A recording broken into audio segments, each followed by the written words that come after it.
বনফুলের শ্রেষ্ঠ গল্প আত্মপর। সারা সকালটা খেটেখুটে দুপুরবেলায় দক্ষিণ দিকের বারান্দায় একটা বিছানা পেতে একটু শুয়েছি। তন্দ্রাটি যেই এসেছে অমনি মুখের উপরে খপ করে কি একটা পড়লো।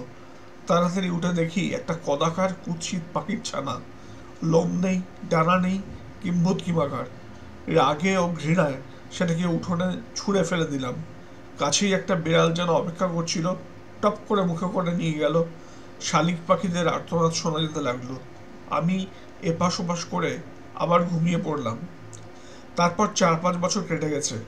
আমাদের বাড়িতে হঠাৎ একদিন আমারই বড় এক আদরের একমাত্র ছেলে শচীন হঠাৎ সর্বাঘাতে মারা গেল। ডাক্তার, কবিরাজ, ওঝা, বদ্যি কেউ তাকে বাঁচাতে পারলে না। শচীন জন্মের মতো আমাদের ছেড়ে চলে গেল। বাড়িতে কান্নার তুমুল হাহাকার। ভিতরে আমার স্ত্রী মূর্ছিত অজ্ঞান। তাকে নিয়ে বাড়ির কয়েকজন শশব্যস্ত হয়ে উঠেছে। বাইরে এসে দেখি দড়ির খাটিয়ার উপরে শুইয়ে বাচ্চাকে নিয়ে যাওয়ার আয়োজন হচ্ছে।